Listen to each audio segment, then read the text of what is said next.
ಸುಹಾಸಿನಿ ವಿಶೇಷ take care ಕಾರ್ಯಕ್ರಮಕ್ಕೆ ಸ್ವಾಗತ. ರೋಗ ನಿರೋಧಕ ಶಕ್ತಿ ಬಗ್ಗೆ ನಾವು ಮಾತಾಡ್ತಾ ಇದ್ವಿ. ಈಗ ಮೈಸೂರಿಂದ ಶಶಿಧರ್ ಕರೆ ಮಾಡಿದ್ದಾರೆ. ಶಶಿಧರ್, ನಿಮ್ಮ ಪ್ರಶ್ನೆ ಏನಿದೆ ಕೇಳಿ. ನಮ್ಮ ಜೊತೆ ಡಾಕ್ಟರ್ ಇದ್ದಾರೆ. ಹೇಳಿ ಶಶಿಧರ್. ಹೇಳಿ ಶಶಿಧರ್, ನಿಮ್ಮ ಪ್ರಶ್ನೆ ಏನಿದೆ ಕೇಳಿ. ಓಕೆ, ಕಾಲ್ ಕಟ್ ಆಗಿದೆ ಅಂತ ಅನಿಸ್ತಾ ಇದೆ. ಡಾಕ್ಟರ್, ಈಗ ಸಾಮಾನ್ಯವಾಗಿ ದೇವರು ನಮಗೆ ಬೇಸಿಗೆಗಾಲ, ಚಳಿಗಾಲ, ಮಳೆಗಾಲ ಅಂತ ಕೊಟ್ಟಿದ್ದಾರೆ.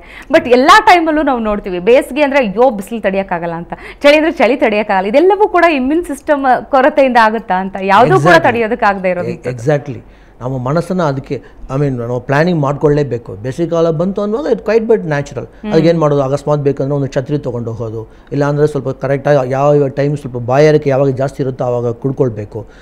ಅದು ಪ್ರಾಬ್ಲಮ್ ಇರುತ್ತೆ. ಫಾರ್ ಎಕ್ಸಾಂಪಲ್ ಈ ಥರ ಮಾಡಿನೇ ಏನಾಗುತ್ತೆ, ಥೈರಾಯ್ಡ್ ಡಿಸಾರ್ಡರ್ಸ್, ಅದು ಪಾಪ ಈಗ ಹೆಂಗಸರಿಗೆಲ್ಲ ಈಗ ತುಂಬ ಜಾಸ್ತಿ ಕಾಣಿಸ್ಕೊಳ್ತಾ ಇದೆ. ಅವ್ರಿಗೆ ಹಂಗೆ ಚಳಿಗಾಲದಲ್ಲಿ ಚಳಿ ತಡ್ಕೊಳಕ್ಕಾಗಲ್ಲ, ಬಿಸಿಲು ಕಾಲದಲ್ಲಿ ಬಿಸಿಲು ತಡ್ಕೊಳಕ್ಕಾಗಲ್ಲ. That is one of the characteristic features of thyroid ಅಂತ ನಾವು ಹೇಳ್ತೀವಿ ನಾವು. ಅದೇ ಥರ ಇದು ಏನು ಮಾಡಬೇಕು, ಒಂದು ಮನಸ್ಸನ್ನು ಒಂದು ಗಟ್ಟಿ ಮಾಡಿಕೊಂಡು I am able to withstand ಒಂದು ಭಾವನೆ ಚಿಕ್ಕ ಹುಡುಗರಿಂದ ಆಗಲಿ ದೊಡ್ಡವರಿಂದ ಆಗಲಿ ಅದೊಂದು ಬರಬೇಕು.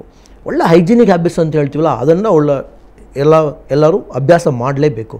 ಅದೇ ಥರ ಯಾವ ಟೈಮ್ನಲ್ಲೂ ಮಾಡುವಾಗ ಮನಸ್ಸು ತುಂಬಿ ಹೇಳಿದ್ನಲ್ಲ, ಒಂದು ಫುಡ್ ತಿನ್ನುವಾಗ ಏನೋ ಆ ಟೈಮ್ ಬಂತು, 7:15 ಬಂತು, ನನ್ನ ಮಗು ಸ್ಕೂಲ್ಗೆ ಹೋಗಬೇಕು ಅಂತ ಅವ್ರಿಗೊಂದು ನಾವು ಬಡಿಸೋದು ತಪ್ಪು.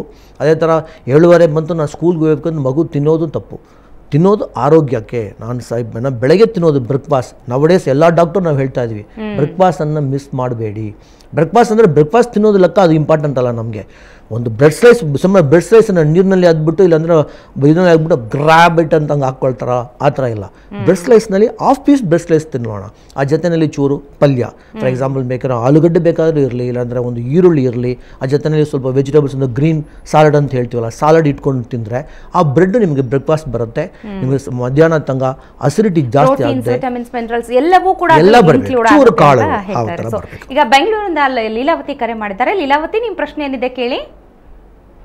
ಮೇಡಮ್, ಈಗ ಇನ್ಫೆಕ್ಷನ್ಸ್ ಆಗ್ಲಿಲ್ಲ ಅಂದ್ರೂ ಸ್ಕಿನ್ನಲ್ಲಿ ಏನಾದ್ರೂ ಈ ತರ ಕ್ಯಾನ್ಸರ್ ಅಂತ ಕಾಯಿಲೆ ಇದ್ರೆ ಅದು ಬರುತ್ತಾ ಅಥವಾ ಅದನ್ನು ವಾಸಿ ಮಾಡಕ್ ಸಾಧ್ಯನಾ, ಹೇಗೆ ಅಂತ? ಇನ್ಫೆಕ್ಷನ್ಸ್ ಅಂತ ಏನಾಗುತ್ತೆ, first stage is called as inflammation.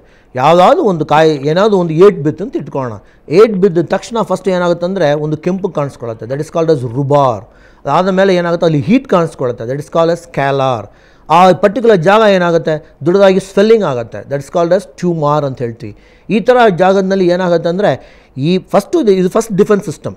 ಈ ಡಿಫೆನ್ಸ್ ಸಿಸ್ಟಮನ್ನೇ ನಾವು ಏನು ಹೇಳ್ತೀವಿ ಅಂದರೆ ಎದುರಿಸೋ ಶಕ್ತಿ, ದಟ್ಟೇನೋ ರೋಗ ನಿರೋಧಕ ಶಕ್ತಿ ಅಂತ ಹೇಳ್ತೀವಿ ನಾವು.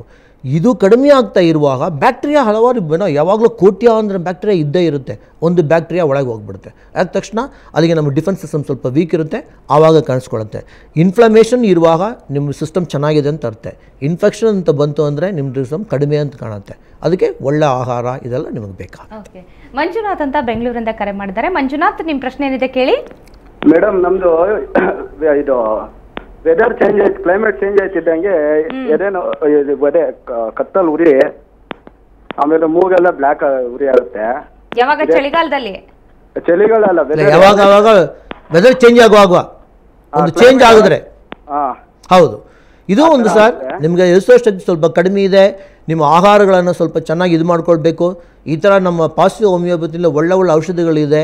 ಇದಕ್ಕೆ ಒಂದು ಸಿಂಪಲಾಗಿ ಒಳ್ಳೆ ಔಷಧ ತೊಗೊಂಡ್ರೆ ತುಂಬ ನಿಮ್ಮ ಡಿಫೆನ್ಸ್ ಸಿಸ್ಟಮ್ ಚೆನ್ನಾಗಿರುತ್ತೆ. ಎಸ್ಪೆಷಲಿ ಮಕ್ಕಳಿಗೆ ಈ ಥರ ಒಳ್ಳೆ ಔಷಧ ಎಲ್ಲ ಕೊಡ್ತಾ ಇರುವಾಗ ಇನ್ನು ಪದೇ ಕಾಯಿಲೆಯಲ್ಲಿ ಬೀಳದೆ ಸ್ವಲ್ಪ ಟಾನ್ಸಿಲೈಟಿಸ್, ಅಪೆಂಡಿಸೈಟಿಸ್ ಇದೆಲ್ಲ ಫಸ್ಟ್ ಡಿಫೆನ್ಸ್ ಸಿಸ್ಟಮ್. ಅಪೆಂಡಿಸೈಟಿಸ್ ಅಂತ ಇರೋದು ನಿಮಗೆ ಕಷ್ಟ ಕೊಡೋಕ್ಕೋಸ್ಕರ ಇಲ್ಲ. ಆ ಹೊಟ್ಟೆನಲ್ಲಿ ನೀವೇನೋ ತಿಂದುಬಿಟ್ಟಿದೆಯಾ, ಬ್ಯಾಕ್ಟೀರಿಯಾ ಬಂದುಬಿಟ್ಟಿದೆ, ಅದರಿಂದ ನಿಮ್ಮ ಹೊಟ್ಟೆ ಚೆನ್ನಾಗಿಲ್ಲ ಅಂತ ನಿಮಗೆ ತೋರಿಸ್ಕೊಳ್ಳೋಕ್ಕೋಸ್ಕರ ಅದನ್ನು ನಾವು ಇಮಿಡಿಯೇಟಾಗಿ ನೋಡ್ಕೊಳ್ಳೇಬೇಕು, ಒಂದು ಔಷಧ ತೊಗೊಳ್ಳೇಬೇಕು. ಈಗೆಲ್ಲ ಹೋಮಿಯೋಪತಿ ಸಿಸ್ಟಮು ತುಂಬ ನಿಮಗೆ ಹೆಲ್ಪ್ ಮಾಡುತ್ತಾ ಇದೆ. ಓಕೆ ಡಾಕ್ಟರ್, ಇಷ್ಟೊತ್ತು ಸಾಕಷ್ಟು ಕಾಲರ್ಸ್ಗೆ ನಿಮ್ಮ ಒಂದು ಹೆಲ್ಪ್ಫುಲ್ ಟಿಪ್ಸ್ ಕೊಟ್ಟಿದ್ದೀರಾ, ಬ್ಯೂಟಿಫುಲ್ ಟಿಪ್ಸ್ ಕೊಟ್ಟಿದ್ದೀರಾ, ಜೊತೆಗೆ ರೋಗ ನಿರೋಧಕ ಶಕ್ತಿ ಬಗ್ಗೆ ಸಾಕಷ್ಟು ತಿಳಿಸ್ಕೊಟ್ಟಿದ್ದೀರಾ. ತಮಗೆ ಧನ್ಯವಾದ. ಸೊ ನೋಡಿದ್ರಲ್ಲ ವೀಕ್ಷಕರೇ, ನಾವು ಏನು ಹೇಗೆ ಯಾವಾಗ ತಿಂತೀವೋ ಅದನ್ನೇ ನಾವು ಬಯಸ್ತೀವಿ, ಅದನ್ನೇ ನಾವು ಕಾಣ್ತೀವಿ. ಅಂದರೆ ಒಂದು ರುಚಿಯಾದ ಶುಚಿಯಾದ ಆಹಾರ ಜೊತೆಗೆ ನಿಯಮಿತ ವ್ಯಾಯಾಮ ನಮ್ಮ ಜೀವನ ಶೈಲಿ ಎಷ್ಟು ಆರೋಗ್ಯಕರವಾಗಿರುತ್ತೋ ಅಷ್ಟೇ ನಮ್ಮ ಆರೋಗ್ಯ ಕೂಡ ಚೆನ್ನಾಗಿರುತ್ತೆ ಅಂತ ಹೇಳ್ತಾ ಇವತ್ತಿನ ಸುಹಾಸಿನಿ ಕಾರ್ಯಕ್ರಮ ಮುಗಿಸ್ತಾ ಇದ್ವಿ. ನಮಸ್ಕಾರ.